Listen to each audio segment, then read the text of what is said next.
día más, que no es un día más, es un 14 de enero, un martes 14 de enero, con una temperatura de 27 grados, una lluvia bastante importante que nos invita a estar bajo techo y no poder disfrutar del sol, que es lo que corresponde en los días de enero. Pero no se preocupe demasiado, la lluvia se va a extender quizás hasta mañana y después va a empezar a salir nuevamente el sol para disfrutarlo ya el día jueves en absoluta plenitud, lo mismo que el viernes, y para más adelante todavía no hablemos, vamos a ver cómo se presenta el fin de semana. Pero desde aquí, desde La Brújula, le decimos bienvenidos a todos nuestros oyentes por Radio La Luna AM 1140. Y lógicamente que, como todos los lunes y los martes a partir de las 12 horas, lo que hacemos es decir buenos días a Daniel de Abrantes. Muy buenos días a toda nuestra audiencia y por supuesto a vos, Mario, también. Bueno, y también le damos los buenos días a Daniel Pérez, que hoy no se ha podido acercar, pero que está trabajando también para La Brújula desde un lugar de la Ciudad Autónoma de Buenos Aires. Y le damos los buenos días a nuestro operador, que es el que está ensayando con toda esta nueva tecnología que se ha instalado en la radio, que va para arriba sin lugar a dudas, pero con la cual hay que familiarizarse y cada día seguramente vamos a estar mejor. Buenos días, Héctor Didío.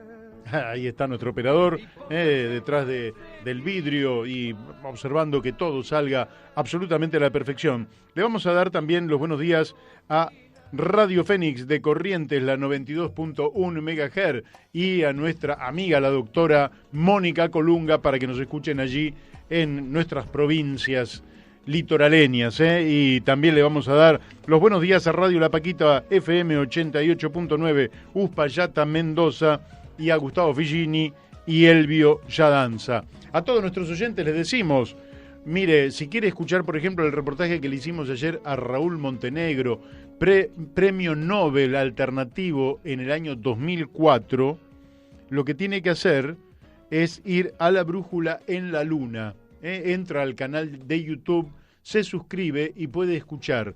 Realmente hay hay reportajes que son de un valor extraordinario. El que ayer tuvimos con Raúl Montenegro, profesor universitario de Córdoba, un ambientalista reconocido, cargado de premios, ha sido de una riqueza tal que yo he aprendido un montón de cosas que desconocía, sobre, por ejemplo, los ecosistemas balanceados, un tema que tiene mucha importancia porque a veces tenemos sobre el ambiente una idea que no es la correcta, y alguien que estudia a fondo estas cuestiones nos deja enseñanzas que son fundamentales para relacionarnos con lo que nos da vida, que es el ambiente. Así que puede ir a La Brújula en la Luna, se suscribe al canal de YouTube y ya puede recoger cualquiera de los 250 reportajes o más, quizás, que ya hemos hecho. También puede llamar aquí a Radio La Luna al 4443-7424 y dejar un mensaje. No se sale al aire porque este no es un programa abierto para que los oyentes salgan al aire, pero sí puede dejar un mensaje y nosotros se lo vamos a reproducir. Puede también mandar un mensaje por WhatsApp al 62 97 99 05. Hoy vamos a tener un programa intenso y ya en pocos minutos vamos a estar con nuestros primeros invitados, pero vamos a tener la palabra del doctor Julio Raffo, profesor universitario de Derecho Constitucional, Filosofía del Derecho, y a un mes de gobierno le vamos a preguntar cuál es la evaluación que está haciendo de esta nueva administración, si podemos decir que tan solo es un mes o son 24 años y un mes de gobierno del Partido Justicialista.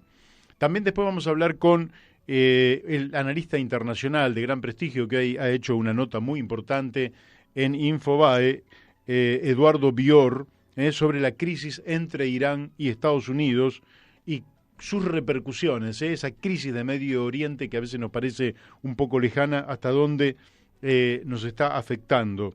Después vamos a hablar con el ingeniero Esteban Rossi, un docente universitario, militante social, miembro de la Asamblea Ciudadana de Paraná, con quien vamos a estar hablando sobre las radiaciones de la telefonía celular, tanto de las antenas como de los propios teléfonos, y también vamos a hablar de la tecnología 5G.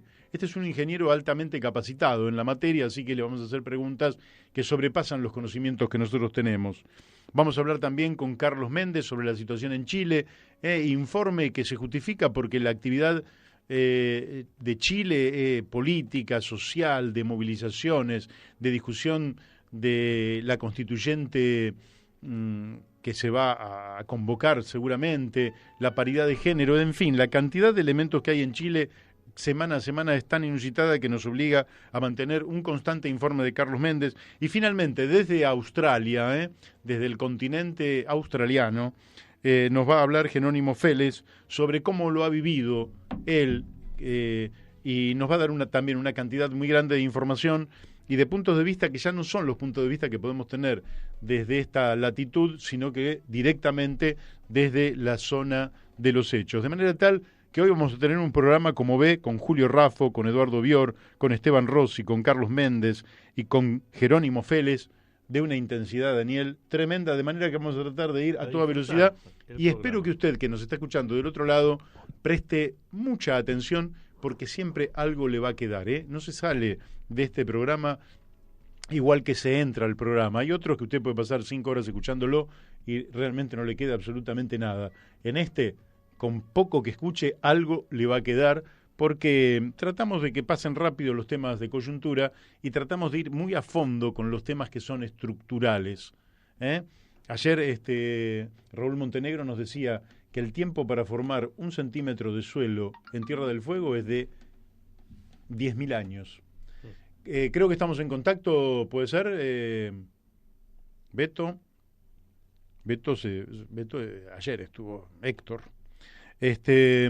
Y nos decía que para formar 2 centímetros en lugares más cálidos como es la pampa húmeda, con todas las condiciones atmosféricas perfectas, estaríamos hablando de 700 a 800 años para hacer 2 centímetros de suelo. Piense en cuánto tiempo nosotros lo destruimos. ¿Estamos en contacto? Bueno, estamos directamente en contacto con el doctor Julio Raffo, amigo además. Buenos días, Julio. Buen día, Mario, ¿cómo estás?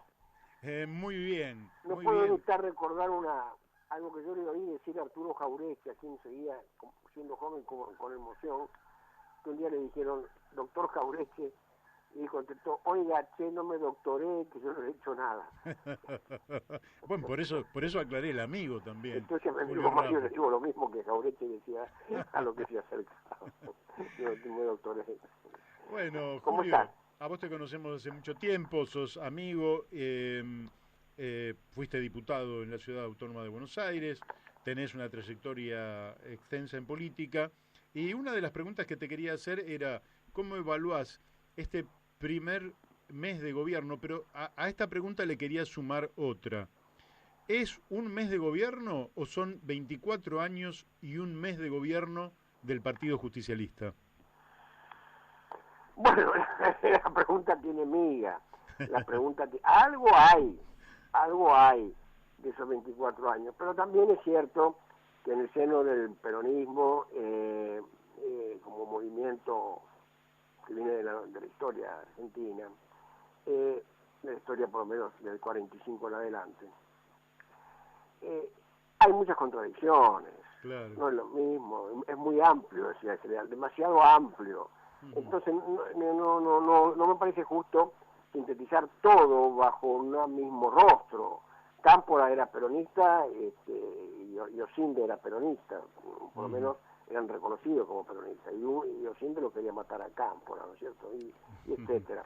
O sea, yo diría que cada gobierno, venga con el rótulo que venga, hay que juzgarlo por sus frutos lo conoceréis, dijo alguien hace mucho tiempo. Y yo creo que ver los frutos de este gobierno más que sus raíces, porque las raíces pueden coincidir o no con lo que hacen. Yo, si me hice un balance, primero aclaro que todos los argentinos de buena voluntad, me parece que debemos estar teniendo deseos y fuerza para que al gobierno le vaya bien. Así es. ¿No es cierto? Esto queda claro. Ahora, a mí me preocupa porque se dan una de cal y una de arena, pero la de cal es más fuerte que la de arena, ¿no? El tema de los jubilados, se congeló las jubilaciones porque ese índice del macrismo, para actualizarlo, que fue tan cuestionado, parece que era demasiado generoso.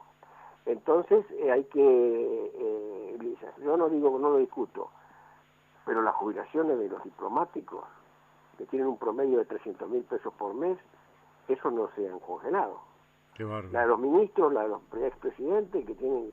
No. Ahora, el que tiene más de 19.000 sí está congelado, porque ese es rico. Pero el que tiene 300.000 de promedio, no. No, pero lo vamos a hacer. ¿Y por qué no le hicieron en la misma ley, digo yo? ¿Qué costaba poner un artículo más a la ley esa? Todavía no se sabe cuándo se va a hacer o cuándo se va a tratar.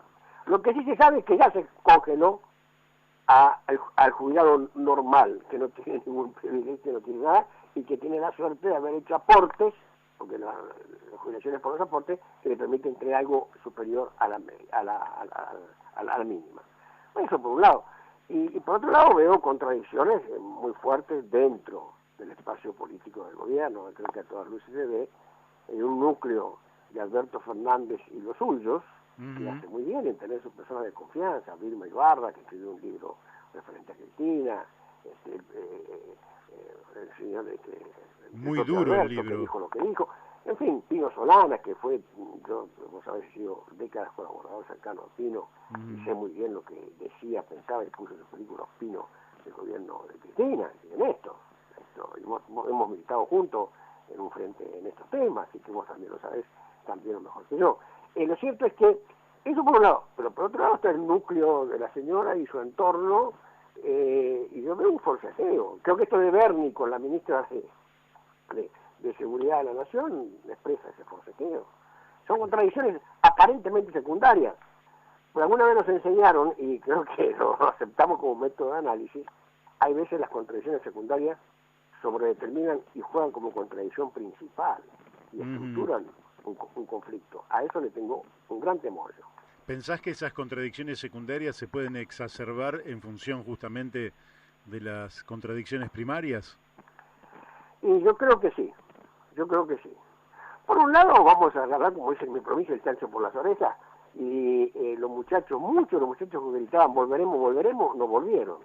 En el ENACOM no volvieron, no vuelven, parece que no vuelven al ENACOM, al Instituto de Cine no volvieron, en muchos lugares no volvieron, muchos ministerios no volvieron.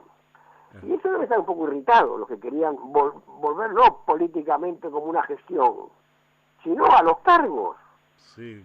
Porque esto es triste, es así, pero mucho de la gente que hace política tiene como oficio la política también, ¿no? No solo como ideal, sino a veces más oficio que ideal. Y eso genera, se exacerba. Ahora, ¿cómo va a conducir esto Alberto? Es la gran incógnita. Por ahora se lo ve una de cal y una de arena, digo, pero lamentablemente me parece que la de cal son más y fuertes que la de arena. Todavía está fresco el gobierno, evidentemente, como vos decís, creo que además del deseo de que le vaya bien y el deber que tenemos todos de poner el hombro para que al gobierno le vaya bien, porque en definitiva está la suerte de los argentinos. Además está en un periodo donde tampoco se le puede exigir demasiado porque apenas lleva 30 y pico de días y evidentemente hay que esperar 3 o 6 meses para poder uno evaluar si efectivamente ha logrado estabilizar el barco. ¿Cómo ves el tema de una deuda externa contraída básicamente por el gobierno anterior, que parece condicionar el conjunto de las políticas económica y social del gobierno de Alberto Fernández, sobre todo en la necesidad que él entiende de acordar con los acreedores y en particular con el Fondo Monetario Internacional? Bueno, es un horizonte muy complicado y muy pantanoso, pero para ser sincero como lo que yo veo, es verdad que el grueso de la deuda que se vence ahora contrajo el gobierno anterior, pero eran parte para pagar la deuda que heredó. Porque acordémonos que el barco que se llama de entrenamiento de la Marina de Guerra no podía salir. Sí, la Fragata Libertad. Lo que era la Fragata Libertad, porque le embargaban. Entonces había una deuda impaga. No es que recibió el gobierno anterior cero de deuda. Cero de deuda exigida porque estaban pagas, habían entrado en los reform y eran los holdouts que reclamaban, pero había y el gobierno anterior multiplicó irresponsablemente, a mi juicio, esa deuda, parte para pagar y parte para subsistir. Sí. Y ahora este gobierno ha heredado una deuda tremenda.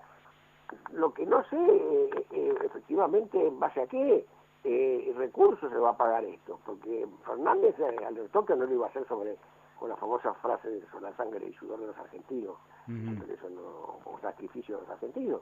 Fenómeno, muy bien, todos deseamos y esperamos eso, pero lo cierto es que comenzó apretando el cinturón de los argentinos. Sí, claramente. ¿No? Y bueno, la idea que se iba a pagar con los usureros de los bancos todavía no la veo traducida en una propuesta concreta. En A absoluto. los jubilados y los recursos que vamos a tener, dejando de pagarle a los bancos usureros, siguen los bancos con la ganancia que tenían. No he visto una medida o una propuesta para avanzar sobre el enriquecimiento o las ganancias excesivas de los bancos, del sistema financiero, que de la época de la ley de entidades financieras de la dictadura, que fue de la dictadura, que fue de Alfonsín, que fue de Menem, que fue de Néstor Kirchner, que fue de Cristina Kirchner, que fue de Macri, que de ahora, la ley de entidades financieras. Así es. Buen ¿No? día, Julio. Te habla Daniel de Abrante. ¿Cómo estás? Ah, Daniel, querido, ¿cómo estás? ¿Cómo andás? Che, una preguntita. Sí. Juntos creímos hace unos años que en la necesidad de construir un tercer espacio alternativo para la Argentina. Soñamos con eso, tuvo un principio de realización muy importante en su momento y después se fue desvaneciendo esa alternativa. ¿Cómo ves la situación hoy día? ¿Es necesario un tercer espacio en la Argentina? Esta experiencia del albertismo y el kirchnerismo se está succionando una gran cantidad de cuadros que antes digamos proponían esa tercera alternativa, entre otros nuestro amigo Pino Solanas. ¿Cómo estás viendo esa posibilidad de que surja un tercer espacio en la Argentina? Bueno, eso hay que analizar, me parece, lo que llaman las circunstancias y la evolución de las circunstancias. Si Alberto Fernández consigo hacer lo que creo que todos deseamos, por lo menos yo deseo intensamente, un gobierno que le va bien y que se despega y deja de lado las perversidades de lo que fue y patologías de lo que fue el gobierno de los Kirchner y profundiza lo que tenía de bueno en aquellos gobiernos y lo que tenía de bueno, que tiene de bueno la tradición y la mirada peronista sobre la economía y sobre lo social y sobre la justicia social. Si hace eso, se despega, como dijo Alberto Fernández, podemos a ser mejores, o sea, mejores es dejar de lado lo malo.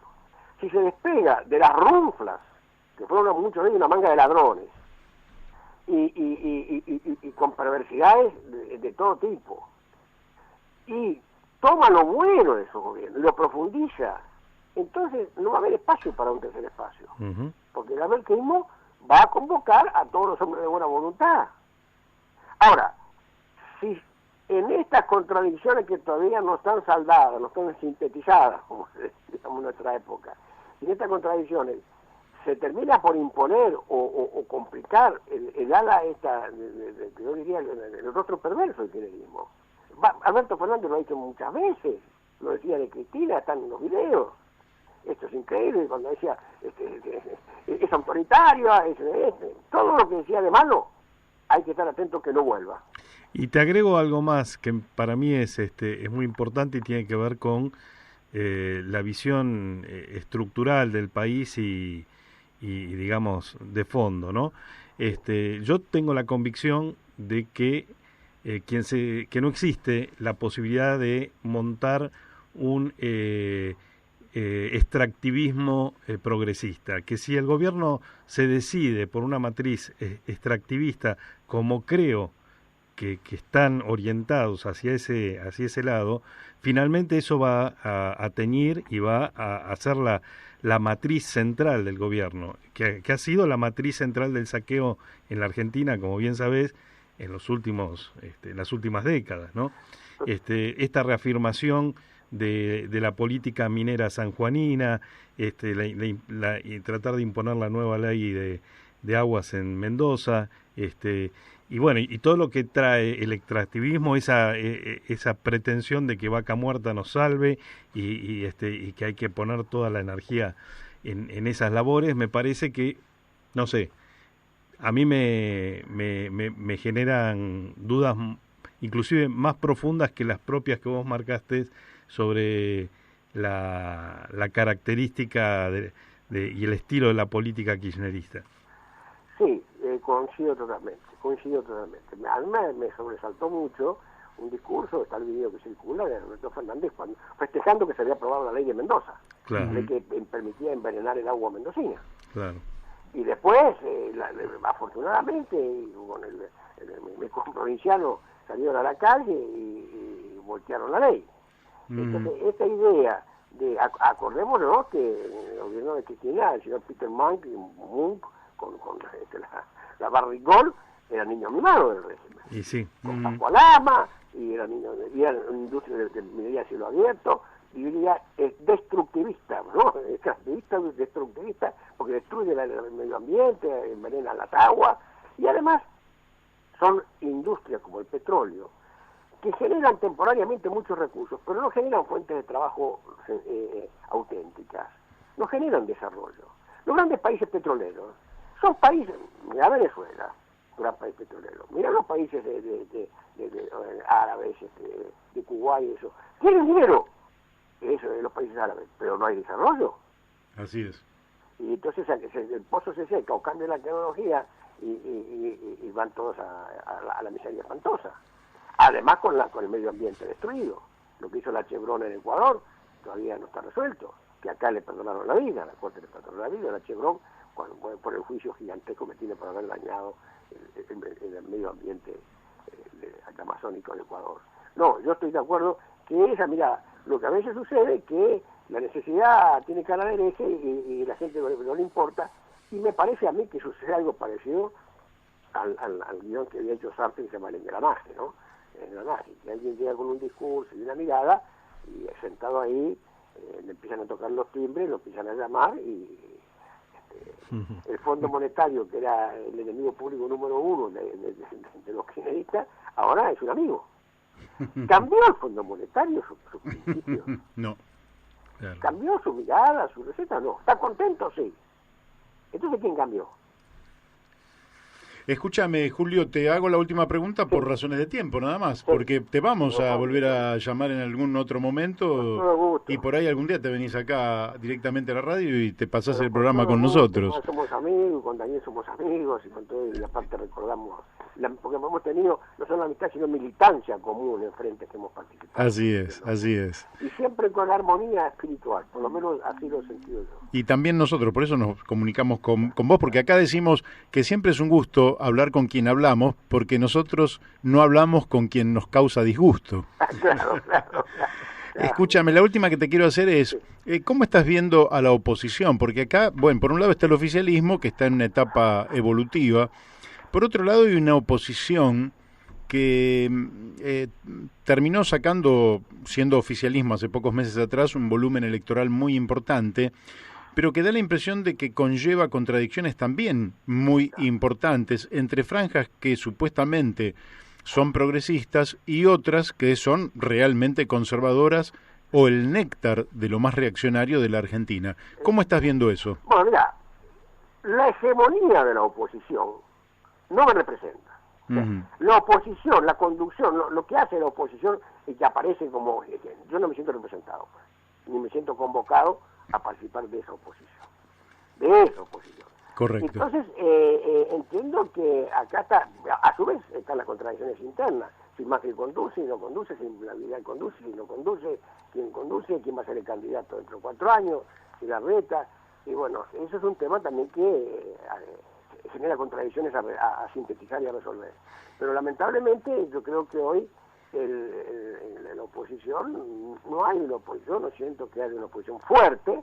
Puede haber amigos que me representan, como vos decís, lo que dice otro compañero de distintos lugares, pero no quiero ofender a nadie, pero que no siento que representen una oposición que se haga sentir como oposición al gobierno. Una oposición constructiva y severa en el tema. Otro tema que quiero dejar pendiente, como se resuelven los casos judiciales de la señora Cristina Fernández de Kirchner, ¿no? ¿Qué pasa con eso? Creo que acá, si hubiese alguna maniobra para frenar esos casos, creo que va a haber un conflicto social muy fuerte.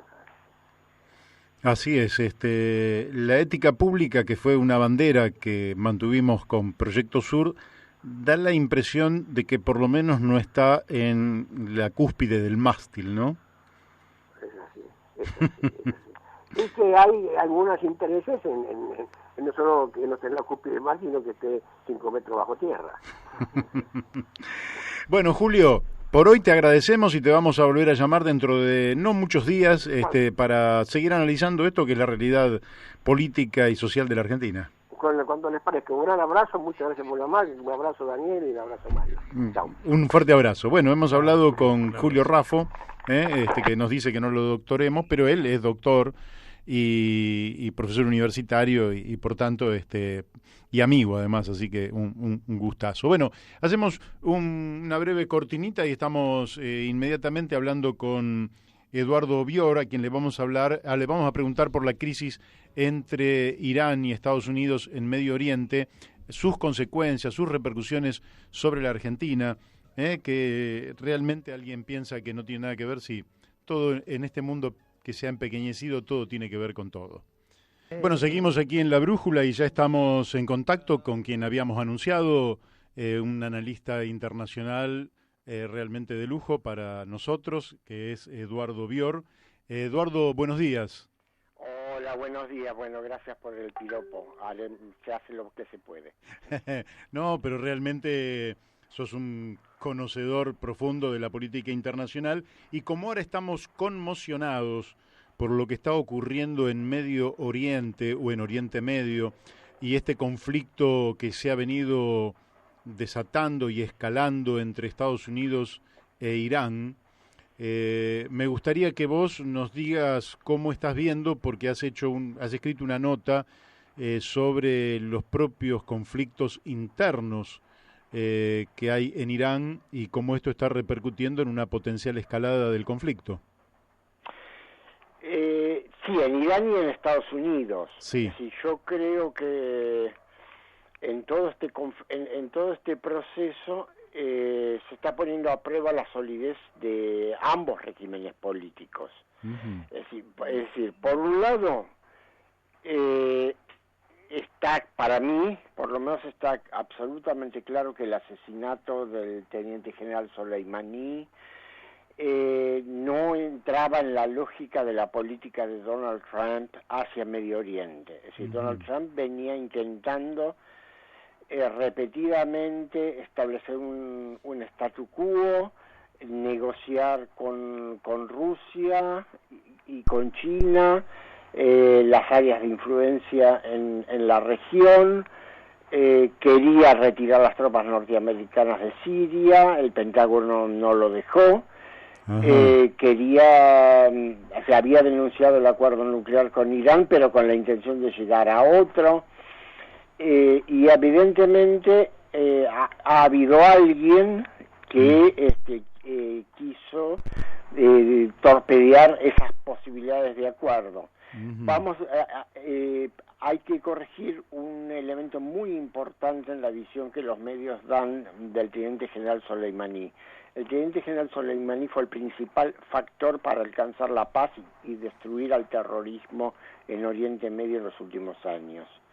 Es decir, no solamente era un militar muy avesado, sino que además era una persona que sabía tender puentes entre las comunidades, no solamente entre las comunidades chiitas fuera de Irán, sino entre las comunidades chiitas y otras comunidades religiosas, y a su vez otras comunidades étnicas. Sabemos que Oriente Medio es un mosaico donde hay de todo, es decir, cristianos de distintas confesiones, judíos, musulmanes sunitas, musulmanes chiitas, y cada uno respondiendo, y también pueblos muy diversos. Bueno, el general Soleimani había logrado poner todo bajo un único paraguas y destruir, con el apoyo, por supuesto, militar de Rusia, al terrorismo del Estado Islámico que había sido inventado por Estados Unidos y Gran Bretaña. Eso, por supuesto, no le cayó bien a algunos que hacen negocio con esas cosas, y lo tenían entre ceja y ceja. cuando existía la posibilidad de restablecer las negociaciones diplomáticas con Estados Unidos, apuntan contra este general. Es la primera vez en la historia de las guerras en que se asesina a un alto líder del país adversario, y mucho menos no estando en guerra declarada, como es el caso entre Estados Unidos e Irán. Porque hay una lógica en los ejércitos que dice lo siguiente: si yo asesino al jefe del ejército, ese ejército queda descabezado y va a hacer cualquier cosa. Es incontrolable. Yo prefiero derrotarlo y que él ordenadamente se retire del campo de batalla. Esa es la lógica de la guerra. Claro. Entonces aquí hubo alguien que quiso romper todo. Que quiso, por un lado, romper los planes de Trump, romper las posibilidades de una negociación diplomática y crear una grave crisis política dentro de Irán, porque incluso se hablaba del general Soleimani como un posible candidato a la presidencia en la próxima elección de Irán, porque así como lo demostraron las ceremonias fúnebres, una persona sumamente querida por el pueblo iraní. Así es. Bueno, eso por un lado. Por el otro lado, digamos, la respuesta que Irán da el 8 de enero, bombardeando 2 bases norteamericanas en Irak, si bien, digamos, por un lado le avisó a Estados Unidos de que las iba a bombardear, lo cual le dio tiempo a, digamos, a las tropas que están en esas bases a refugiarse en los búnkers. Por el otro lado se encargó Irán, especialmente en este caso la Guardia Revolucionaria, de no afectar ningún edificio donde pudiera haber personal. Se atacaron hangares y galpones y depósitos, de modo de producir un grave daño material con el menor daño humano posible. Se sabe que hubo una cantidad importante de heridos, de todas maneras, porque fue un ataque muy masivo, pero no hubo muertos. Y lo interesante acá es lo siguiente: Estados Unidos no pudo detener ni un solo cohete. Ajá. Es decir, la tecnología de cohetería iraní supera completamente las defensas antiaéreas norteamericanas. El famoso escudo. El famoso escudo no sirve para nada.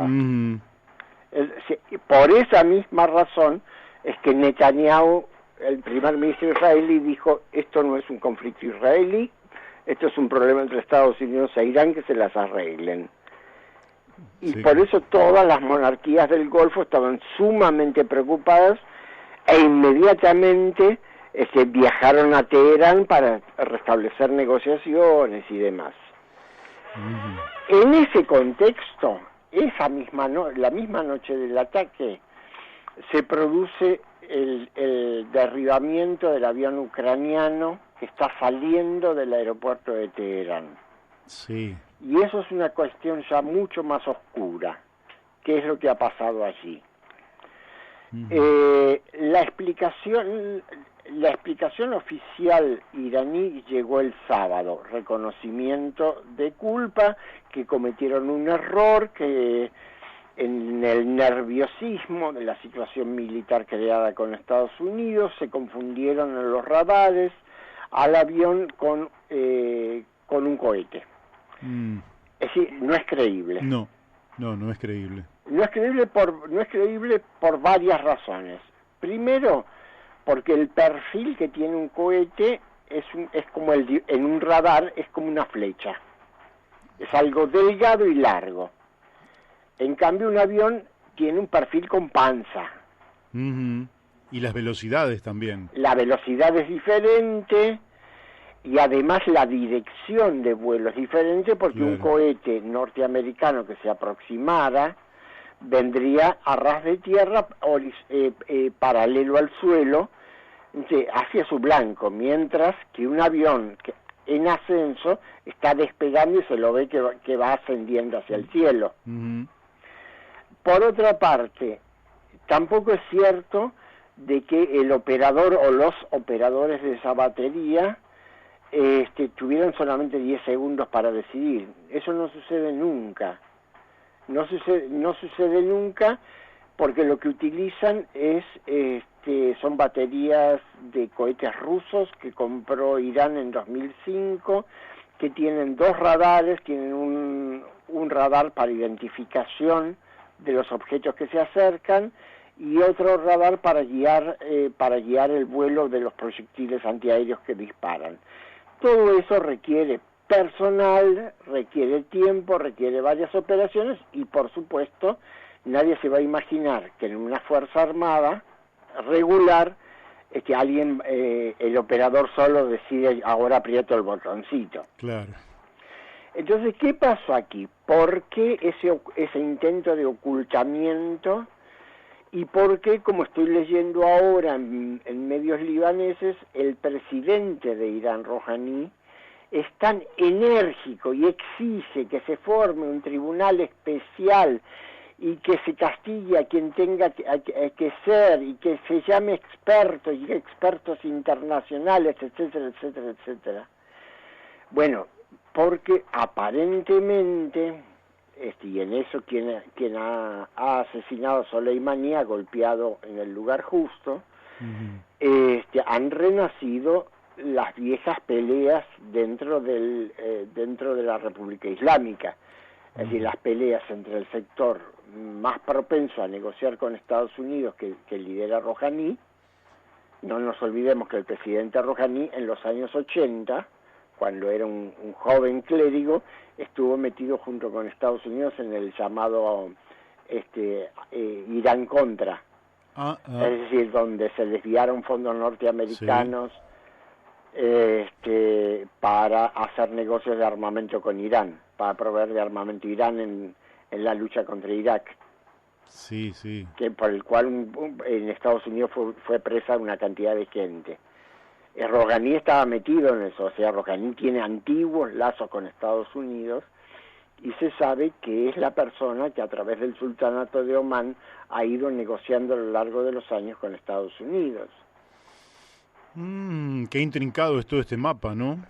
Claro, el tema es el siguiente, a mí no me cabe ni me interesa decir quién es bueno y quién es malo. Sí, sí. Es decir, lo que yo tengo claro como analista internacional es que la integridad territorial y la integridad de la República Islámica es importante para llegar a cualquier negociación. Que si alguien piensa que provocando un cisma interno o una lucha interna por el poder va a favorecer los intereses de Estados Unidos o de las potencias occidentales en el tema nuclear, se equivoca profundamente. Lo peor que podría pasar es que se divida. Claro. Que se hubiera caotiza. un conflicto agudo, porque entonces no se sabe ya con quién hablar. ¿Vos crees que... vos hablabas la vez pasada del gobierno profundo en Estados Unidos, sí, donde seguramente están los intereses de la industria bélica. Sí. ¿Vos crees que esos intereses son los que han decidido el asesinato del general Soleimani? Mira, hay una cuestión de hecho. Hace algunas semanas, antes de fin de año, se hablaba del inminente reemplazo del secretario de Estado Mike Pompeo.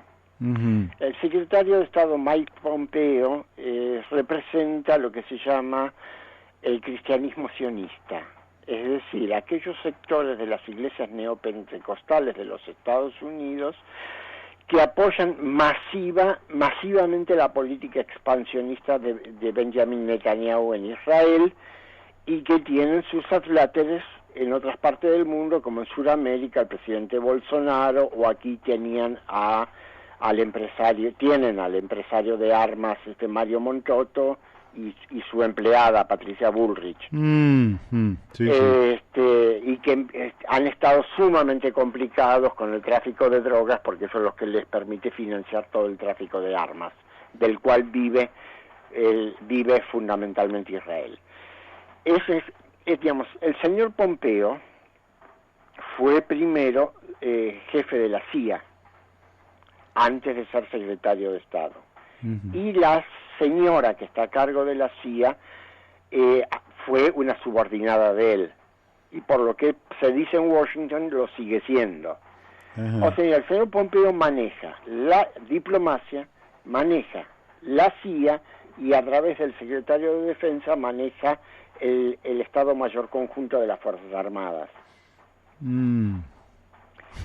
Entonces, más allá de los intereses ideológicos y de ese tipo de negocios que yo acabo de mencionar, Trump, como empresario inmobiliario, ve en los generales que están a cargo de las operaciones en esas áreas sensibles de lucha, competidores económicos, porque el negocio de los generales es ir, romper todo y después venir con una empresa de construcciones a vender la reconstrucción.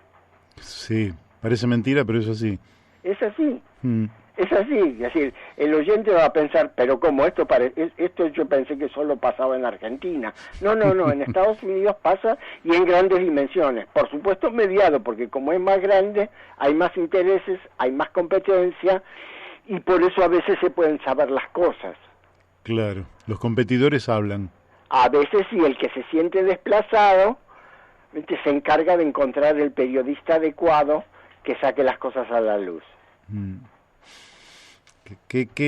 ¿Cómo te hago la siguiente pregunta? Ahí lógicamente que todo Oriente Medio tiene no solo un volumen por el petróleo, sino que, y ese mosaico que vos bien decías, sino que además confluyen los intereses de Estados Unidos, Israel por un lado, de Rusia, China que quiere hacer pasar por allí la ruta de la seda.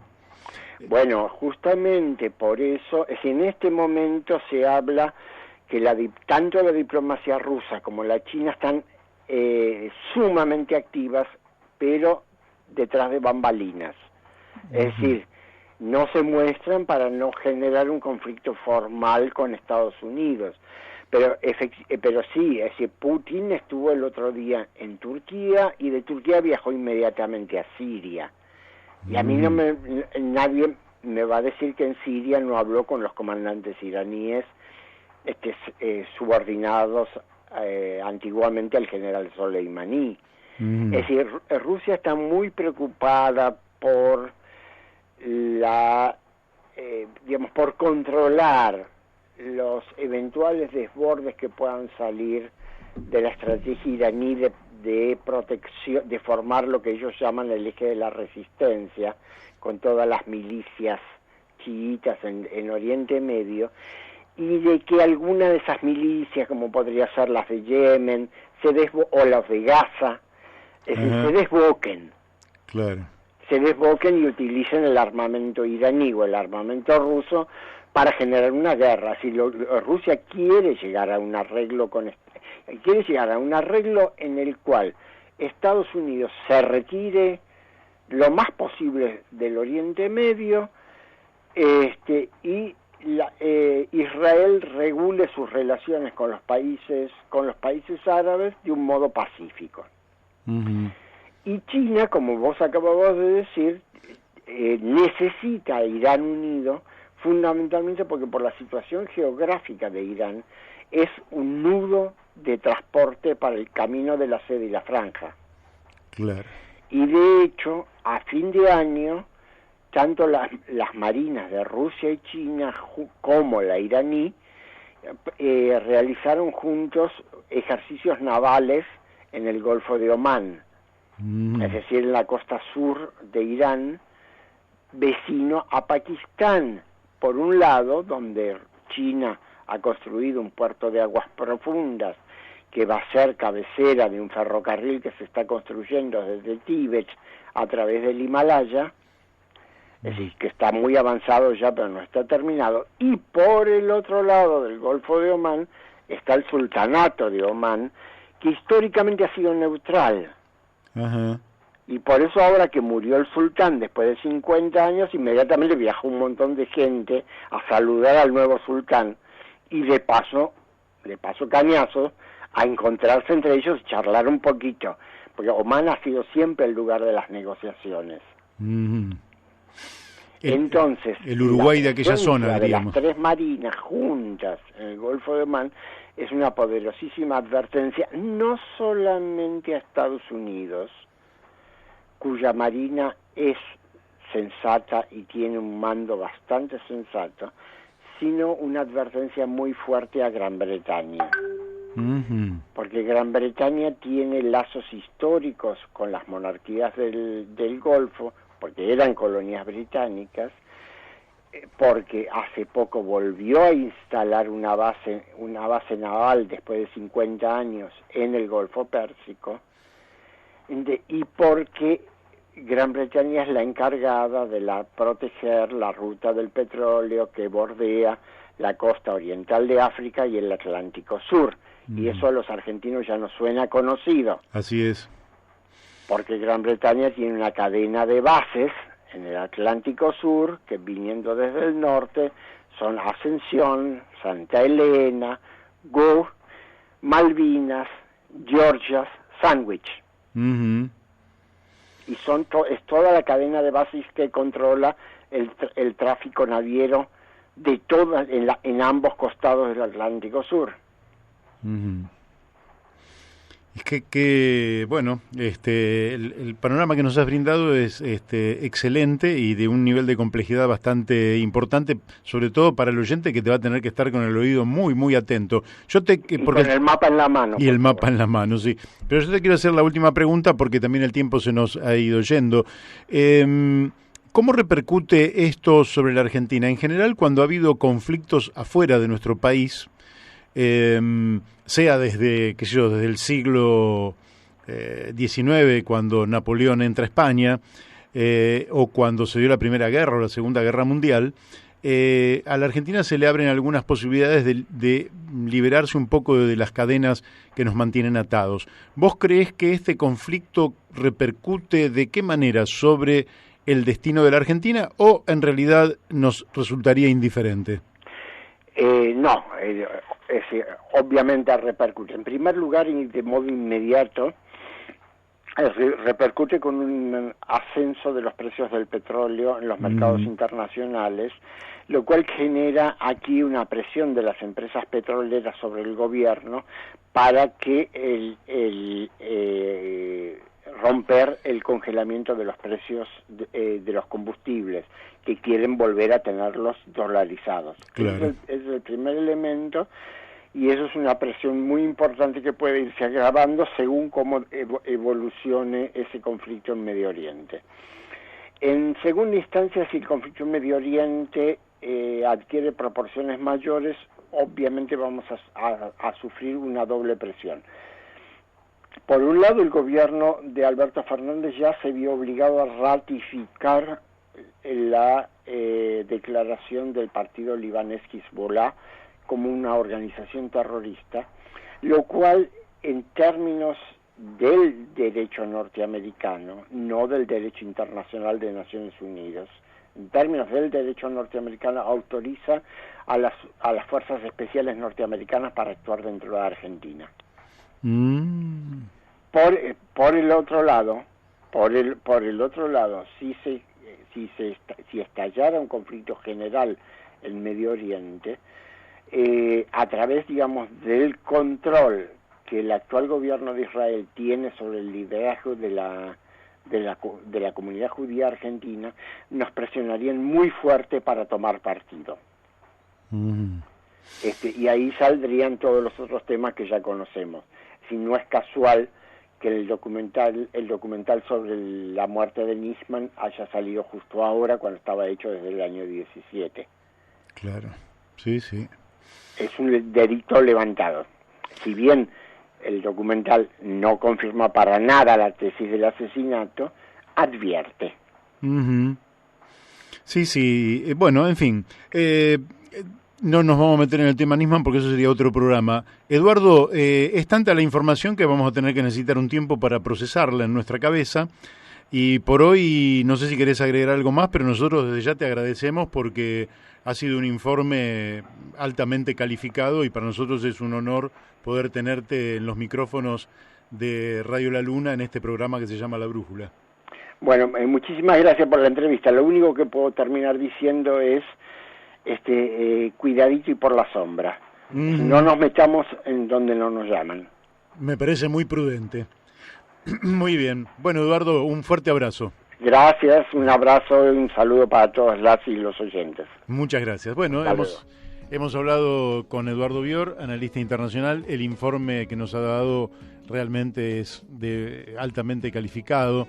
Yo entiendo que para el mediodía quizás de alguien que está trabajando en este momento y no puede poner toda su atención, el volumen de información que nos ha tirado es enorme, pero ha sido muy sólido este informe, muy argumentado, de alguien que realmente conoce mucho lo que es la política internacional y los intereses que están en juego en una zona que no nos resulta indiferente, aunque esté lejos, como no nos podía resultar indiferente nada de lo que pasa en el mundo, como lo de Australia o como lo del Amazonas o como este conflicto, porque todo influye sobre todo, y como han visto también puede influir un conflicto en Medio Oriente sobre el precio del petróleo en los combustibles en la Argentina, y este aumento en los combustibles, en la inflación y en el empobrecimiento de los argentinos. Por tanto, hay que prestarle mucha atención a lo que ocurra, aunque esté lejos. Ahora vamos a la tanda de la radio y después vamos a estar hablando con el amigo Esteban Rossi sobre justamente el tema del 5G y de la radiación radioeléctrica de las antenas de televisión de celulares. Bueno, aquí seguimos en La Brújula por Radio La Luna. Voy a hacer un comentario sobre los amigos radicales que han planteado que se le quite el carácter de refugiado a Evo Morales, porque él planteó el tema de las milicias populares, ¿sí? Bueno, yo no sé si fue oportuno Evo, lo dije ayer, pero lo que me parece es que los argentinos, lo que no podemos olvidar, es que cuando en 1806 vino la primera invasión inglesa, las autoridades, en ese momento, el virrey Sobremonte, fueron absolutamente sobrepasados y huyeron cobardemente. Y quienes resistieron a la invasión inglesa fueron las milicias populares, que fueron las que se organizaron al mando de Liniers. Y cuando vinieron la segunda, y de Pueyrredón también, y de otra gente, cuando vinieron la segunda invasión, que ya no fue con 1.560 hombres, sino que fue con 10.000 hombres, fueron las milicias populares y el pueblo en armas, el pueblo de la ciudad de Buenos Aires en armas. Y los ingleses, que habían avanzado y habían tomado la ciudad, tuvieron que retirarse, 1807.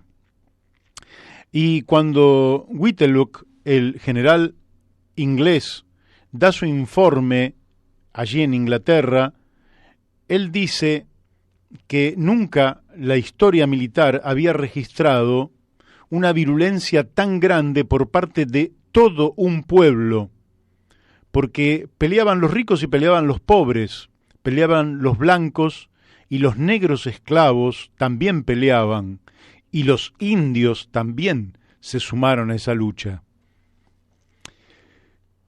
Fueron las milicias populares las que terminaron por definir en mayo de 1810 que se terminara con el virrey Cisneros y que se produjera la revolución de aquel año. Por eso mucho cuidado con esto de decir livianamente qué es lo que hay que hacer con un refugiado como Evo Morales. Bueno, pero ya estamos en contacto con nuestro invitado de hoy, el ingeniero Esteban Rossi. Buenas tardes, ingeniero, ¿está allí? Buenas tardes, Mario. Bueno, saludos a ustedes, a su audiencia. Bueno, vamos a decirle a la audiencia, y ahora te voy a tutear, si te parece bien, bueno, que sos un ingeniero, que sos docente universitario, militante social, miembro de la Asamblea Ciudadana de Paraná, y que, bueno, para nosotros es un gusto poder hablar contigo. Y queríamos hablar de algo que, según nos ha dicho un amigo, que es Carlos Godoy, que participó mucho hace varios meses atrás en este programa, que eras un experto en todo lo que tiene que ver con las radiaciones de las antenas de telefonía celular y de los propios celulares. ¿Qué nos podés decir respecto a esta materia? Bueno, en este tema nosotros venimos trabajando hace varios años.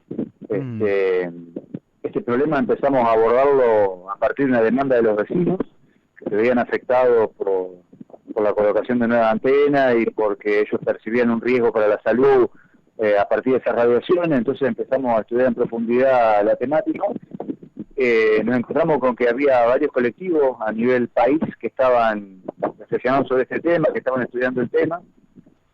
Y entonces, bueno, empezamos a recorrer ese camino y en ese camino nos encontramos con mucha información científica que releva distintos efectos biológicos a partir de estas radiaciones que generan las antenas de celulares y los celulares. Sí. Bueno, ¿me escuchás? Te escucho mal, ¿eh? Sí, te escucho mal. Te escucho un poco mal. Sí, Bueno, y empezamos a trabajar sobre esta temática. Ajá. Y encontramos que efectivamente hay muchos trabajos científicos que no solamente actuales, no solamente publicados en 2018, 2019, sino de hace más de 20 años, o sea que es un problema, porque nosotros estamos teniendo una reacción tardía a un problema anunciado, porque evidencia científica de que hay efectos en la salud de las radiaciones no ionizantes generadas por los celulares y las antenas es tiempo, digamos, ya la primera información data de los años 60, 70. Ah, mirá. Así que... ¿Y qué efectos causa sobre...? Porque evidentemente, Esteban, hoy desde los niños hasta la gente mayor vivimos virtualmente conectados permanentemente a los teléfonos celulares. ¿Qué efectos causa y qué consejos darías vos para por lo menos mitigar los efectos dañinos de los celulares? Bueno, para entender a grosso modo cómo es que se causan estos efectos y qué tipo de efectos se dan, voy a hacer uso de un lenguaje coloquial y de algunos lugares comunes. Bien. Porque es un tema complejo, digamos, pero nosotros sabemos que para que exista la vida, las células que nos componen a los seres vivos, hace falta que tenga una diferencia de concentración de iones entre el afuera y el adentro. Esa concentración de iones es la que hace posible la vida. Para que esa concentración de iones exista, hace falta que las proteínas de la membrana de la célula dejen pasar o no dejen pasar esos iones. Ese fenómeno está mediado por campo electromagnético, por campo eléctrico y por campo magnético. Cuando esas células están en presencia de altos niveles de campo electromagnético, como es el caso de cuando nos exponemos al uso del celular o estamos en cercanía de una antena de teléfonos celulares, ese comportamiento de la célula cambia. Y al cambiar ese comportamiento, se producen diferentes efectos. Ajá. El efecto más importante que se produce es un cambio en la manera en que la célula maneja el estrés oxidativo, maneja las especies reactivas de oxígeno, o lo que podríamos llamar los radicales libres. La manera en que la célula maneja los radicales libres cambia, y entonces la célula se estresa. Y frente a ese estrés oxidativo, se producen cambios en distintas membranas, por ejemplo, en la membrana que protege al cerebro, se producen cambios metabólicos en el cerebro, se producen cambios en el ADN, daño en el ADN, cambios epigenéticos también, y esos diferentes cambios inducen en primera medida a una hipersensibilidad a esos campos electromagnéticos. Entonces se dan situaciones de fatiga, situaciones de cansancio prolongado, situaciones de estrés que uno no puede explicar, digamos, cuál es la razón aparente. Y también, por supuesto, al producirse daño en el ADN, esos daños pueden desencadenar en cáncer. De hecho, actualmente, la Organización Mundial de la Salud clasifica a los campos electromagnéticos como posibles cancerígenos. Eso muchas veces nosotros no lo sabemos cuando hacemos uso del celular. No, claramente. Y sobre todo en los chicos, ¿pensás que esto puede ser más grave? Claro, porque de alguna manera, yo tengo 45 años, empezamos a usar el celular hace 20 años, pero los niños desde el momento que nacen más o menos están expuestos a estas radiaciones porque ellos son nativos digitales. Claro. Entonces, este efecto genera una acumulación de este estrés oxidativo celular y esta acumulación hace que estos daños que discutíamos recién sean más probables en la población, porque por supuesto esto no es una cuestión determinística, no es que si uno está expuesto a las radiaciones sí o sí le van a pasar estas cosas, sino que es una cuestión probabilística. Uno, a medida que más se expone a las radiaciones, es más probable que se encuentre en situaciones de hipersensibilidad a estos campos o frente a enfermedades crónicas como es el cáncer, digamos. ¿No te parece, por ejemplo, que una forma de reducir la presencia del celular en las cercanías de los chicos es, por ejemplo, que en las escuelas no los dejen ir con celulares? Sí, claro, eso son medidas que se están tomando en los países que son conscientes de esta situación. El Parlamento Europeo en el año 2011 propone una resolución en donde propone bajar los niveles de ignición y también propone modificar los usos habituales del celular y también la presencia de líneas de Wi-Fi en las escuelas. O sea, ellos proponen escuelas libres de Wi-Fi y el no uso de los niños del celular. Por supuesto, mucho menos en la escuela. Claro. Esas son medidas precautorias totalmente a la mano.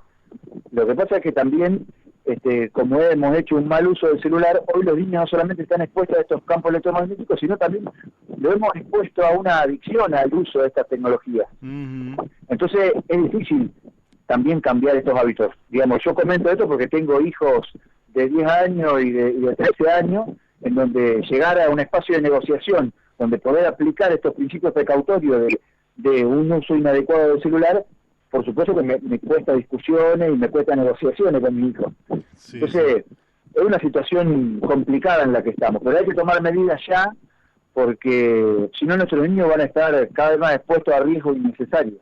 Escúchame, Esteban, hace años teníamos 2G, después 3G, 4G, y ahora viene el 5G. El 5G significará no solo un salto tecnológico, sino que está inserto en la geopolítica internacional, vos lo sabés perfectamente, en la disputa entre Estados Unidos y China. ¿Qué nos podés decir? El Internet de las cosas, es decir, un nuevo mundo donde todo va a aparecer bajo control. ¿Qué nos podés decir sobre los niveles de contaminación que vamos a sufrir con la radiación del 5G, que supongo que necesitará mayor cantidad de antenas? Sí, claro. Digamos, los niveles de exposición a lo que vamos a estar sometidos con la llegada del 5G son mucho mayores que los actuales, que ya en sí mismos son muy altos. Y esto quiero detenerme un poquitito acá. Sí. Si nosotros comparamos los niveles de ignición, o sea, los niveles de densidad de campo electromagnético a lo que estamos sometidos hoy versus lo que estábamos sometidos o lo que estamos inmersos hace, en los años 80, uno se imagina que la diferencia puede ser de 1000 veces, yo cuando hago esta pregunta en el público me dicen, bueno, 1000 veces, 10.000 veces, 1.000.000 de veces. Bueno, 1.000.000 tiene 6 ceros. Sí. La realidad es que hoy la diferencia versus 1980 es de 9 ceros.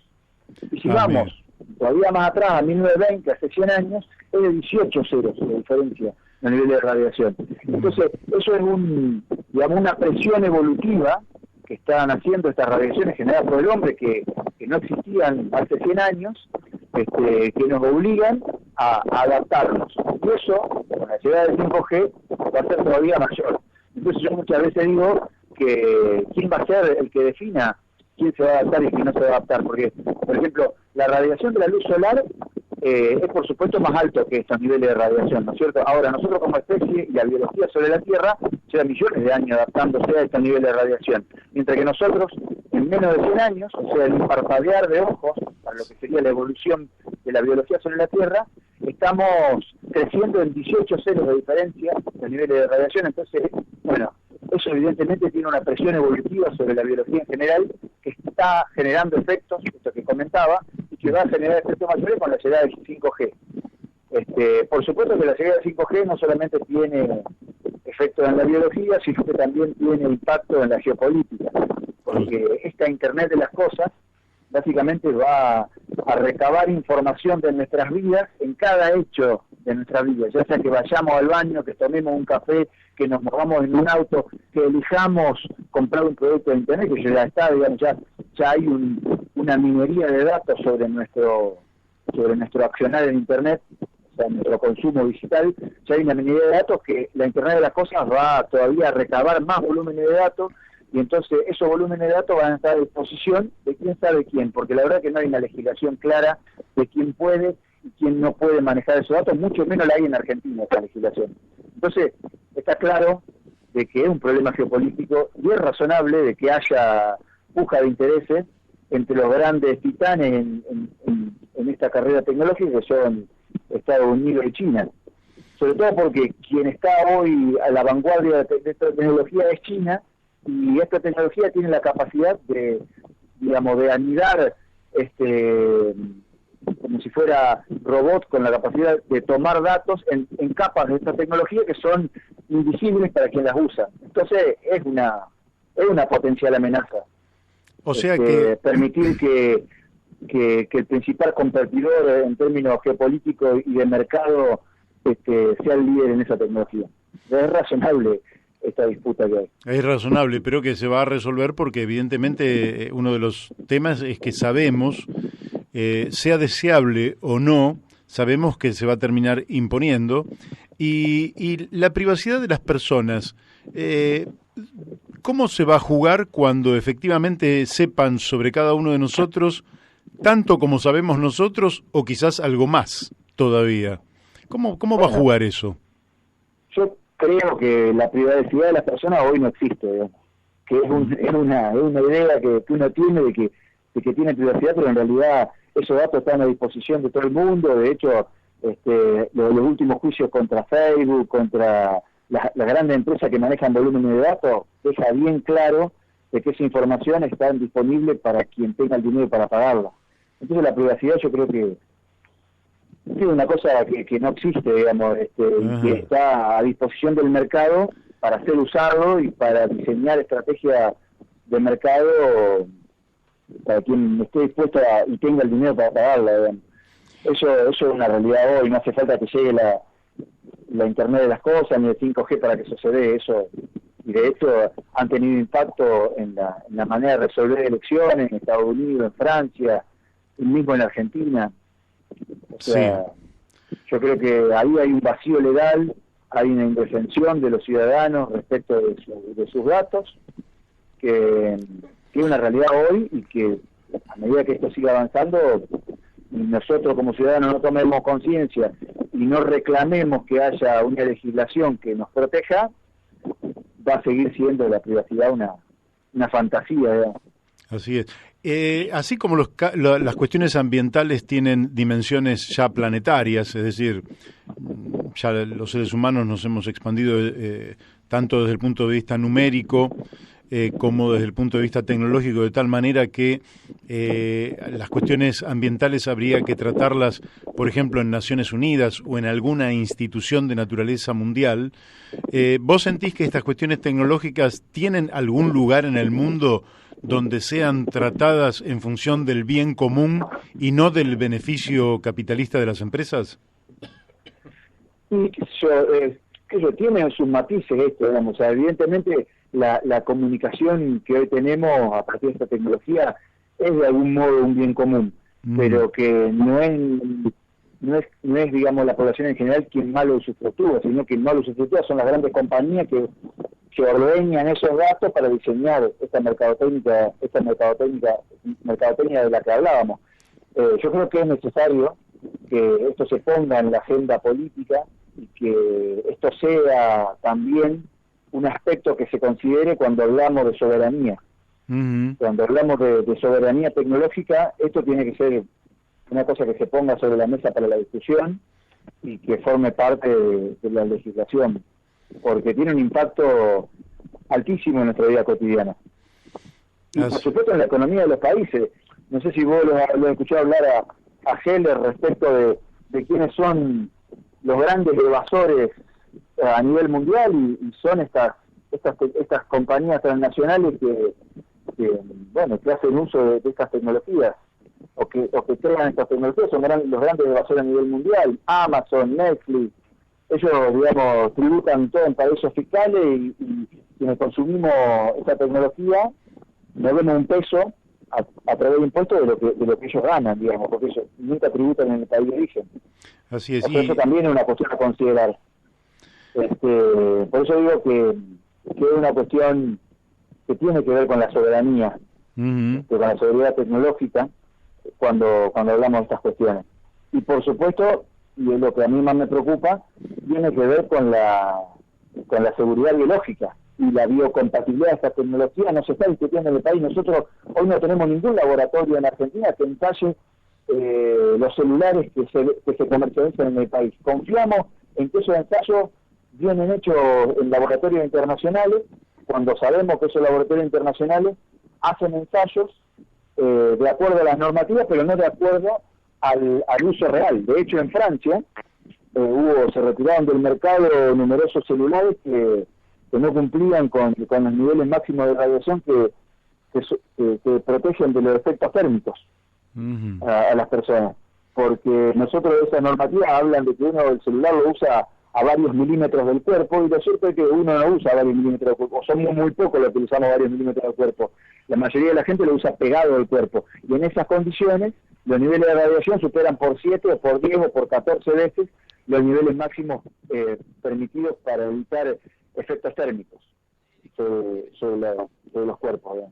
Así es. Bueno, Esteban, me parece que estás encendiendo o ayudando a encender una luz roja de alerta sobre la materia. Creo que la Argentina debería empezar a debatir mucho más a fondo estas cuestiones, porque tienen que ver con el futuro y sobre todo con el futuro de nuestros hijos y de nuestros nietos. De manera que, bueno, la seguiremos en algún otro momento. Sí, es necesario seguir. A mí me resulta muchas veces difícil sintetizar todas estas ideas en el aire de un programa radial o la televisión, porque son temas complejos y profundos. Trato de hacer esfuerzo de sintetizarlo, y te agradezco el espacio para poder compartir estas ideas. Lo has hecho muy bien, de todas maneras, y creo que ha sido comprensible para nuestros oyentes, salvo, por ejemplo, cuando decís, este es un programa que habla mucho de política, y cuando decís radicales libres, algún oyente lo puede malinterpretar, pero en términos globales creo que ha sido absolutamente claro, Esteban.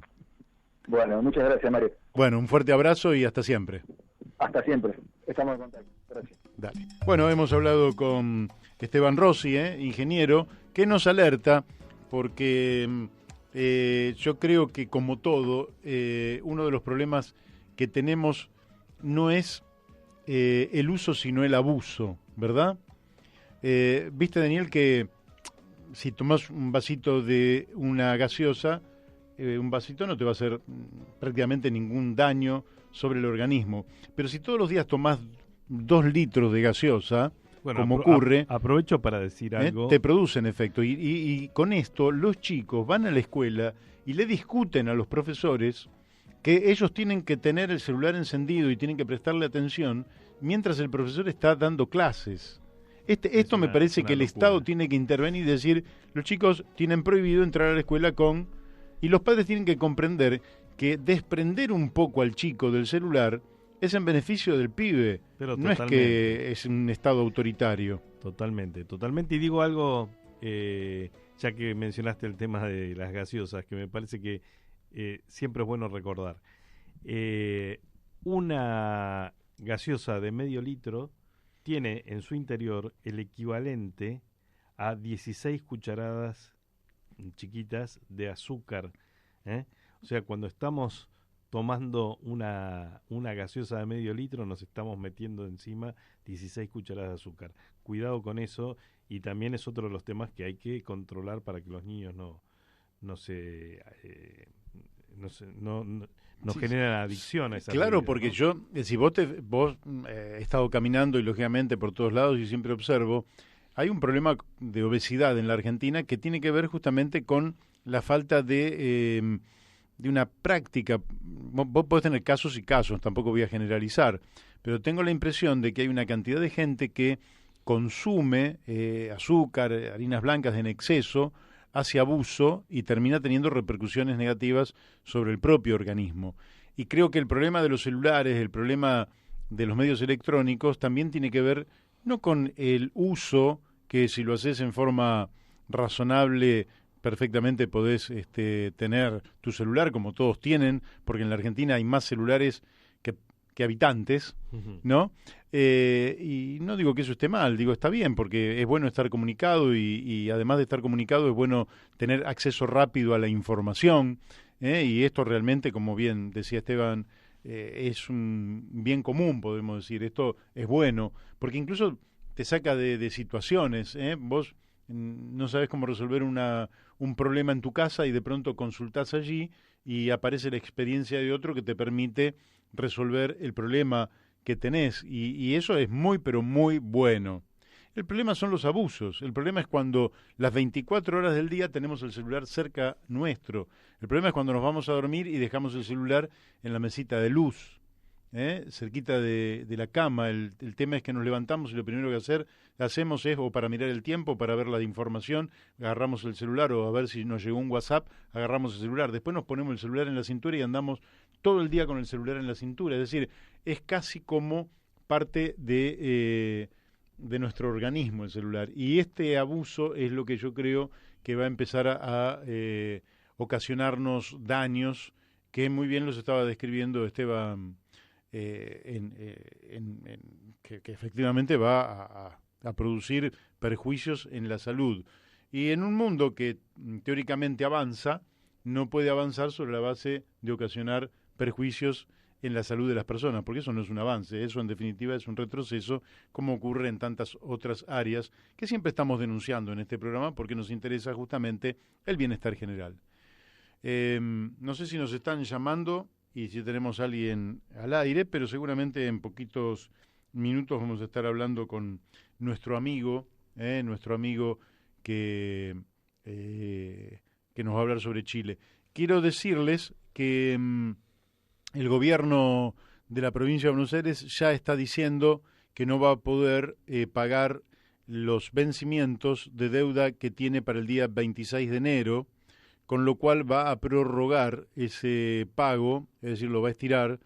Es interesante observar que la idea de que el Estado Nacional podía salir en socorro, en ayuda, en auxilio del Estado provincial para que no entre en default, no va a ocurrir, de manera que la provincia de Buenos Aires, aunque la palabra default no la quieran utilizar, va a entrar en default. Bueno, también en cesación de pagos. Algunos analistas decían que el reperfilamiento que pretende la provincia de Buenos Aires sería inviable si los tenedores de bonos perciben que el gobierno nacional podría salir en rescate de la provincia. O sea que también ahí hay una negociación que no es fácil, ¿sí?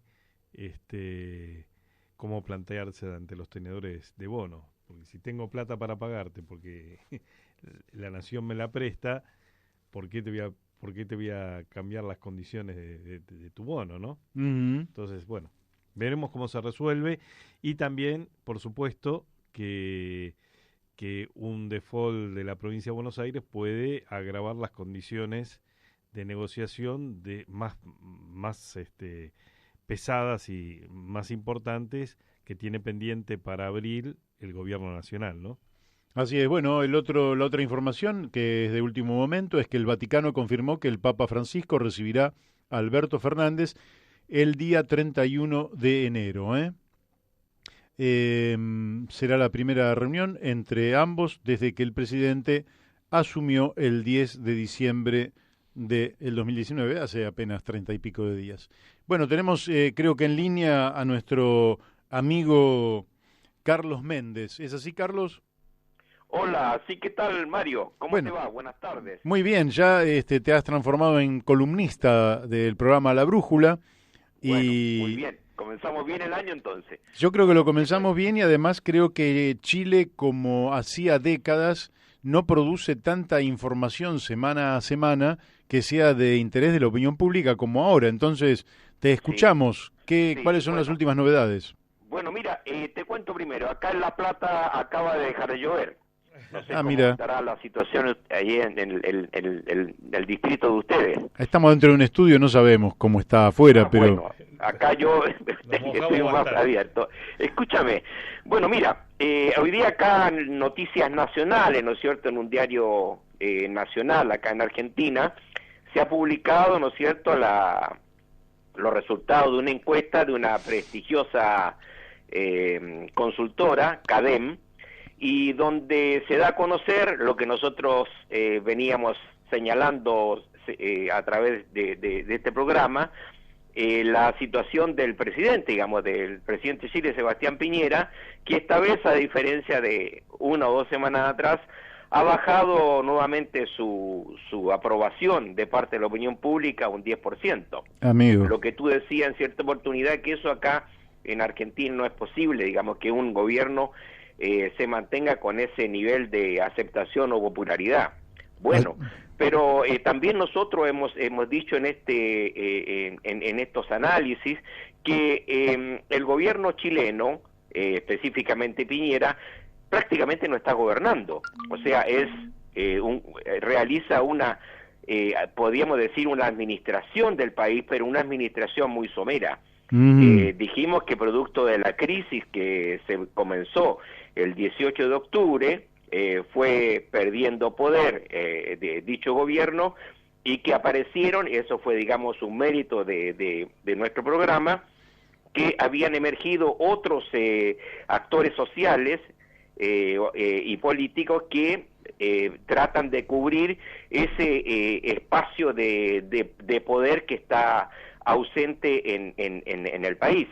Y es así que este gobierno ejecutivo ha tenido que subordinarse al Parlamento, que tras la crisis que iba increciendo a fecha 15 de noviembre, cuando tenía pensado sacar nuevamente al ejército, a las Fuerzas Armadas a la calle para la represión, se produjo un acuerdo parlamentario que le fijó la conducción al gobierno y al país de un proceso constitucional que va a terminar probablemente en marzo del 2022, es decir, al poco tiempo de que ya Piñera debiera dejar el gobierno. O sea, dentro de 2 años. Sí. O sea, todo ese itinerario está hecho. Mientras tanto, él, bueno, el Ejecutivo hace cosas menores. Ahora, no digamos menores, en el sentido de que ha sido incapaz de mantener el orden público. O sea, tiene la responsabilidad del manejo, digamos, de las Fuerzas Armadas y de la policía y de investigaciones, y sin embargo no logra, digamos, pacificar a la sociedad, que tenga, digamos, un desarrollo paulatino y pacífico en este proceso constitucional, cuyo plebiscito va la primera tarea de dicho proceso es el plebiscito del 26 de abril. Y ahí hay situaciones que precisamente los sectores opositores a una nueva constitución aprovechan los hechos de violencia para usarlo como una negativa a que en Chile haya una nueva constitución. Pero me parece que es imparable la nueva constitución.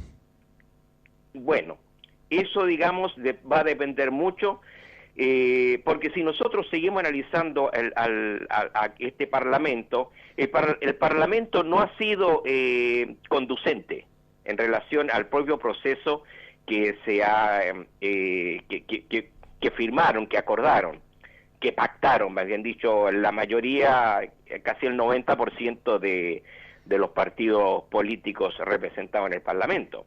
O sea, se han entorpecido últimamente en algunas cuestiones por ejemplo, las acusaciones constitucionales a algunos ministros, en este caso al intendente de la región metropolitana, y también las interpelaciones a algunos ministros, que el desarrollo legislativo entorpece momentos y proyectos de ley que son importantes para la sociedad. Y por supuesto que el partido gobernante o los partidos gobernantes aprovechan esa situación para ir aminorando esta situación de este proceso constituyente. O sea, el ideal, lo que todos esperamos es que dicho proceso se desarrolle y se desarrolle, pero vamos a agregar también el papel de los otros dos actores. Acordemos, por un lado los alcaldes y Sí. por otro lado el movimiento social. Y aquí hay una de las curiosidades que tiene el proceso chileno. Decíamos nosotros que en octubre de este año se elige, son las elecciones municipales, donde muchos alcaldes postulan a su reelección y igualmente concejales, pero además para esa fecha va a ser la elección de los constituyentes que van a redactar la nueva constitución, y además por primera vez se van a elegir los gobernadores de las 16 regiones de Chile. O sea, no es menos, pero, o sea, ¿qué es lo que voy en comparativamente con Argentina? No existe ni el más mínimo proceso electoral, no hay propaganda, no hay presentación de candidatos, ni postulaciones, o alianzas de sectores, alianzas políticas, alianzas electorales para esta. O sea, esto, digamos, acá en Argentina es inimaginable. Yo acá en La Plata, ya si camino un par de cuadras, ya encuentro algunos nombres de candidatos para las elecciones del 2021. Entonces allá eso no existe, eso llama la atención, lo que denota una vaguedad de la oposición. O sea, es la oposición la que no está dividida. O sea, si bien la oposición está por una nueva constitución, no existe un comando único de la postura del sí, de apoyar una nueva constitución. Existen 4 comandos diferentes. O sea, claro. esa división puede ser aprovechada por los sectores que están en contra. Más el tema de la violencia que desarrollan algunos grupos, algunos grupúsculos, sirve para ir aminorando el desarrollo, como podríamos decir, no es lineal, pero sí un desarrollo racional y con gran contenido, que tampoco, no todos están desarrollando cabildos o están realizando reuniones que fomenten los temas que se deben tratar en una nueva constitución. Sí, sectores de élite, sí, academia, sí, universidades, sí, pero no masivamente en todo el país.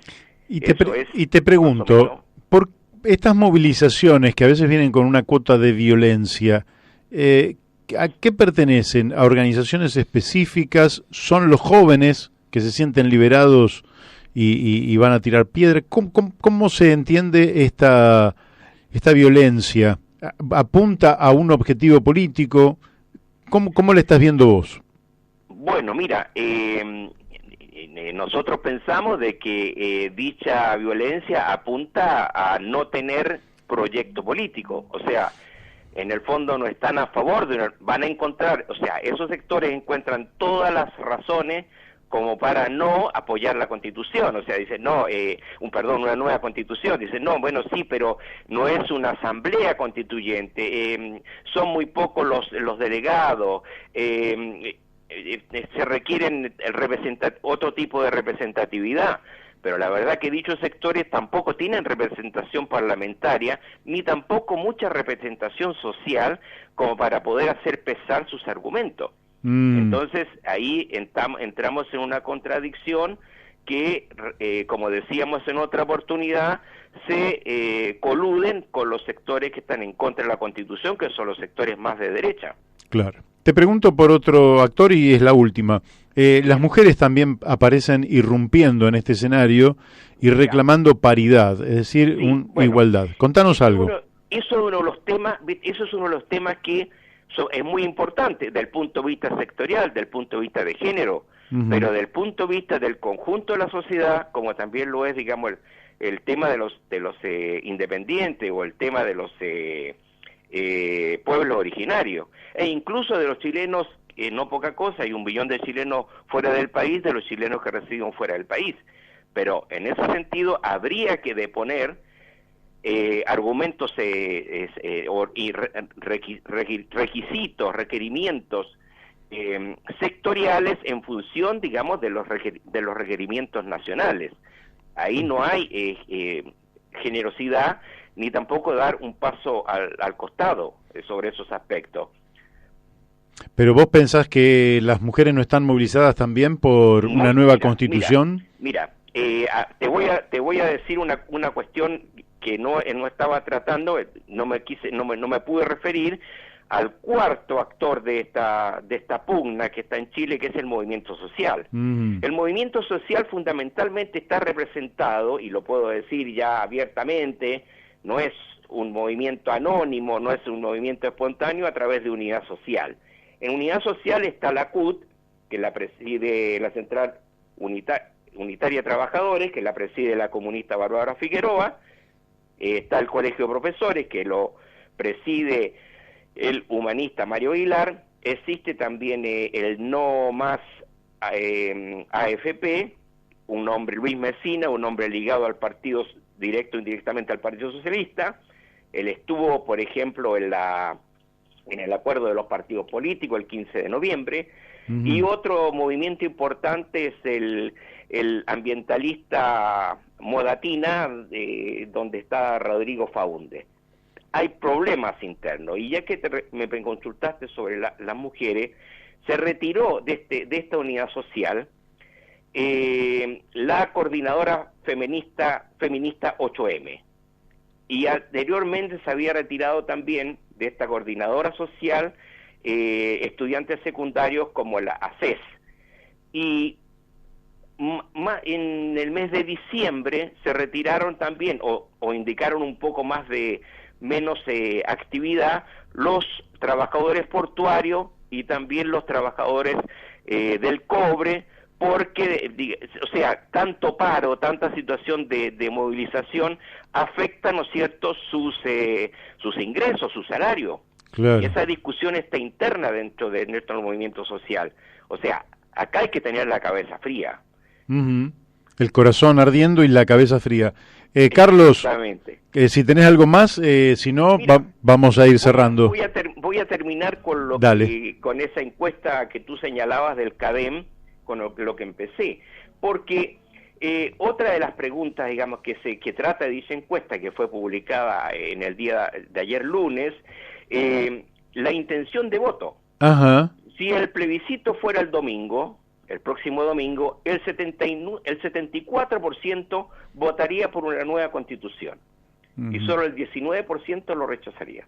Ah, mira. Y además, digamos, una pregunta no menos importante, que tú lo señalaste en programas anteriores, a la pregunta sobre la expectativa de qué piensa la gente que estaría Chile cuando supera esta crisis, un 76% estima que será un mejor país. Bueno, eso es un gran estímulo para seguir de cerca la evolución de todo esto, y también para los chilenos y para toda América Latina, que estamos mirando con gran expectativa qué es lo que pase allí, porque da la impresión de que va a haber cambios muy profundos sin que haya mediado un proceso revolucionario en el sentido clásico de la palabra. Exactamente. Y sin embargo, las consecuencias puede ser que en 2 años tengamos un Chile bien distinto al que supimos observar hasta hace 3 o 4 meses atrás. Correcto, y todos los actores políticos, esto que hemos señalado, debieran estar cotejando y racionalizando estos datos que son objetivos y que hay que tenerlo en consideración. Bueno, Carlos, te mando un fuerte abrazo. Igualmente, Mario, y buena semana. Que viva Chile y la Argentina. Y viva Argentina, chao. Chao. Bueno, hemos hablado con Carlos Méndez, allí está ya Paco Rodríguez preparando las canciones de España en el recuerdo, pero todavía tenemos unos minutitos, y como le habíamos prometido que íbamos a darles información sobre Australia desde Australia, claro, lo que pasa es que tenemos unos cuantos minutos para este, para escuchar, así que los deberíamos seleccionar con cierto esmero. Y nos quedan pocos minutos del programa. Bueno, Daniel, esto será la semana que viene. Si no. Y si no, lo pasamos la semana que viene. No, podemos adelantar. Bueno, porque quizás lo más sabroso está al final y son como 12 minutos que ya no los tenemos. Pero bueno, les hacemos un pequeño adelanto y vamos a escuchar a Jerónimo Félez, que está allí, en Australia, lugar donde se ha producido el mayor incendio del que creo se tenga memoria, en la historia, y que ha como cuadruplicado los enormes incendios de la Amazonia, y es un nuevo llamado de atención que nos hace la naturaleza sobre el cambio climático y sobre los efectos catastróficos que puede tener sobre la vida de los seres humanos. Así que lo escuchamos a Jerónimo y aquí va por lo menos la primera parte, después vemos cómo la completamos. Hola Mario y hola oyentes, les hablo desde Hobart, capital de Tasmania, un estado que no sufrió mucho los incendios, de esos incendios que ahora salen en las noticias y que tomaron escala internacional, pero sí tuvo algunos focos puntuales, pero fueron neutralizados, a diferencia de lo que fue y bueno, de lo que sigue pasando en otros estados y cerquita de ciudades importantes como Melbourne y Sydney, que realmente la situación fue terrible. En los días que estuve por esas ciudades, el cielo era completamente gris y había olor a quemado, olor a como si estuvieras al lado de una estufa de leña. Era muy feo salir a la calle, pero cómo se llevó una situación así que pareciera que se prendiera fuego todo el país. Creo que es bueno ir varios meses atrás, quizás hasta un año, porque quiero contarles también mi historia personal aquí, porque va ligada a eso. Yo llegué en noviembre de 2018, llegué como muchos mochileros o muchos jóvenes que llegan acá a Australia, que tienen la famosa Working Visa, que llegan buscando trabajo, y muchos lo hacemos en granjas, en pueblitos, donde es más fácil conseguir. Y yo fui directo para uno que era en Stanthorpe, en el centro este del país, y llegué en noviembre de 2018 y la cosa no estaba fácil de conseguir trabajo. Me costó y le costó a otra gente. ¿Y por qué? Porque había una de las sequías más grandes de los últimos años, de las últimas décadas seguro, por lo que decían todos los granjeros. No llovía, era noviembre, era diciembre, tendría que haber llovido tantos milímetros y llovió muy pero muy poco de lo esperado. Eso hizo que se secaran muchos lagos, muchos arroyos. La verdad que era bastante feo ir por el pueblo porque estaban todos como muy cabizbajos. La verdad que había como una angustia general. Había, ¿cómo decirlo?, como un toque de queda a nivel agua, que no se podía usar en determinadas horas, que había muchos controles en cuanto al riego. El riego, estamos hablando de la gente que lo usaba en las casas. Ya ahí estaba afectando mucho esa sequía. Y con el paso de los meses la cosa no hizo más que empeorar, porque afectó directamente la economía del pueblo, un pueblo chiquito de 8.000 personas. La sequía y las altas temperaturas hicieron que como a raíz de esto, de que no había agua, la producción de, más que nada, eran manzanas, eran viñedos, uvas y algunas otras hortalizas, se viera muy mermada, la fruta salía chiquita, la mayoría se tenía que tirar, y eso fue un desastre y la economía del pueblo se vino muy para abajo y realmente estuvo feo de vivir eso. Con el paso del tiempo, hay que aclarar que en marzo, cerca de donde yo estaba, de ese lugar, ocurrió un incendio en uno de los parques nacionales que hay ahí de cerca de Stanthorpe, y eso ya tendría que haber prendido un poco las alarmas de lo que sucedió más adelante. El tiempo pasó y con los meses siguientes se empezaron a registrar temperaturas como nunca antes, Y no solo preocupaba el pico del valor de, digamos, que se llegaba a 40 grados centígrados, a 39, no solo era ese problema, sino que eran muchos días con picos altos. Por ejemplo, 5 días consecutivos en algunos estados por arriba de los 38, cosa que llevaba años sin pasar. Y así en otros. 3 días seguidos con más de 40 grados en otros estados. Y eso empezó a suceder a partir de noviembre ya. Los grandes incendios empezaron en diciembre. Y no se tomó ningún tipo de medida, no se hizo ninguna prevención para evitar lo que sucedió. No solo eso, sino que muchos de los recursos que se habían destinado, en años anteriores para lo que es parques nacionales y recursos para evitar para los bomberos, para evitar el ajuste, desastres naturales, el Estado en este caso le retuvo y le sacó parte de los fondos que iban destinados, recortó fondos ahí. Y eso es algo que le recriminan al primer ministro Scott Morrison, ministro del Partido Liberal, que basó su campaña principalmente y ganó muchos votos en el estado de Queensland, prometiendo construir una minera a cielo abierto como las que íbamos a tener en Uruguay, la famosa Aratirí, también de capitales indios, Adani, que la pueden googlear, se iba a instalar en la zona de Queensland y fue uno de los caballitos de batalla de Scott Morrison.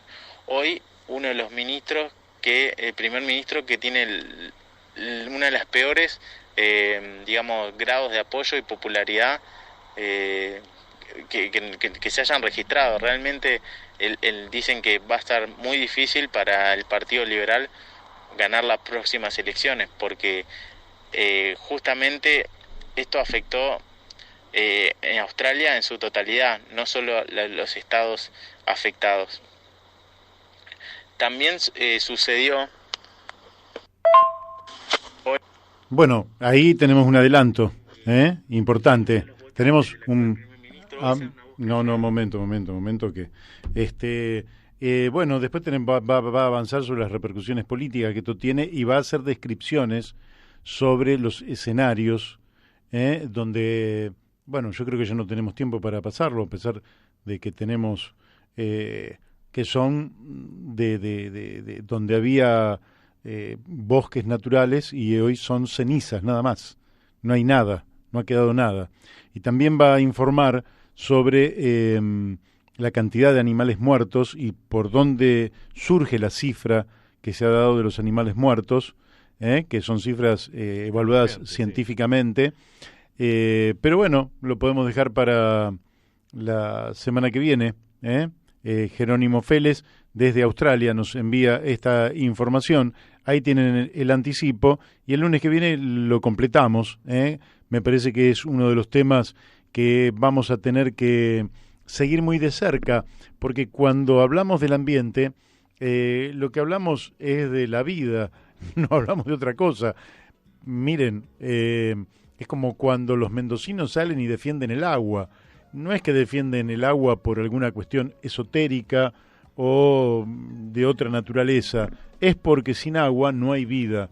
Y en la medida en que sigamos los seres humanos dándole al ambiente en la forma en que le estamos dando, y en la Argentina en particular, donde el extractivismo de distintas formas viene deteriorando tan fuertemente el ambiente, lo que hacemos es liquidar el futuro de la vida de los seres humanos sobre el planeta. Y lo que nosotros queremos es aportar a otra cosa. Entonces, si hay que cambiar el sistema capitalista depredador por un sistema humanista que defienda a los seres humanos y a la naturaleza, un ecohumanismo, o como usted quiera llamarle, ecosocialismo, o como quiera llamarle, lo que tenemos que hacer es seguir insistiendo con estas cuestiones, porque esto se va a empezar a dividir no entre derecha o izquierda, sino entre los que estamos a favor de la vida y los que en definitiva nos llevan al colapso, a la catástrofe y a la muerte.